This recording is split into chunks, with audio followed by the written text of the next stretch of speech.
নমস্কার, আজ একটা অঙ্কনের সংখ্যাটা বলা আছে একটি আয়তঘনের সমগ্রতলের ক্ষেত্রফল 174 সেমি স্কোয়ার এবং দৈর্ঘ্য ও প্রস্থ যথাক্রমে 3 সেমি এবং 5 সেমি হলে এর দৈর্ঘ্য ও উচ্চতা অনুপাত কত? উত্তর হবে 100, উচ্চতা তো 1:3।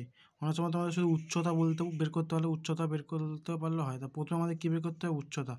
অঙ্কটা করার আগে বলে রাখি, তোমরা আমার হোয়াটসঅ্যাপ ও টেলিগ্রাম চ্যানেল জয়েন করতে হবে, যেখানে প্র্যাকটিস এবং মক টেস্ট দেওয়া হয়, যার লিঙ্ক অঙ্কের ডিসক্রিপশনে দেওয়া আছে। দৈর্ঘ্য সমান এ সমান 3 ধরেছি, প্রস্থ বি সমান 5, উচ্চতা সি সমান যায় না। তাহলে প্রশ্নটা আমাদের কি, আমাদের একটা আয়তঘনের সমগ্রতলের সূত্রফল কি? সমগ্রতলের ক্ষেত্রফলের সূত্র হচ্ছে কি 2 ইন্টু ফার্স্ট ব্র্যাকেট দৈর্ঘ্য ইন্টু প্রস্থ প্লাস প্রস্থ ইন্টু উচ্চতা প্লাস উচ্চতা ইন্টু দৈর্ঘ্য ফার্স্ট ব্র্যাকেট ক্লোজ সমান সমান 174। প্রশ্ন এটা বলা হচ্ছে 174, এই সূত্র সমান এটা সমান 174 সেমি স্কোয়ার। তো মানগুলো বসিয়ে দেবো। 2 ইন্টু দৈর্ঘ্য ইন্টু প্রস্থ 5 ইন্টু 3 ইন্টু 5 প্লাস প্রস্থ ইন্টু উচ্চতা 5 ইন্টু সি প্লাস উচ্চতা ইন্টু দৈর্ঘ্য 3 সমান 174। এই দুইটার সাথে গুণ আছে, এবার ভাগ সমান সমান ভাগ হয়ে 174/2।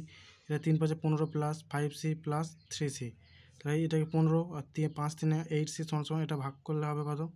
সরি, এখানে মাইনাস, এখানটায় মাইনাসটা এখানে হবে না, এটা ভাগ করলে হবে 87। ভাগ করলে হবে কত? 87, 2 174 টাকা 87। এখানে একটা স্টেপ জাম্প করা আছে, এখানে একটা স্টেপ জাম্প করা আছে, তাই 15, এখানে 8c হবে সমান 15টা এ প্লাস কত হবে? 8 প্লাস চলে প্লাস মাইনাস হবে 87 মাইনাস 15। তাই 87 থেকে 15 বিয়োগ করলে 72, 8c সমান 72। তাহলে এর গুণ আছে 8 এর সাথে, এবার ভাগ হয়ে যাবে।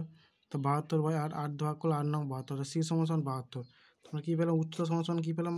উচ্চতা সমান কী পেলাম? 9। এবার এখানে আমাদের উত্তর কী চেয়েছিল? আমাদের উচ্চতা কিন্তু দৈর্ঘ্য আমরা কত জানি? দৈর্ঘ্য পেয়েছি 3 আর উচ্চতা পেলাম 9। তাহলে কত হবে? 1:3। এটাই উত্তর। আশা করি সব বুঝতে পেরেছো।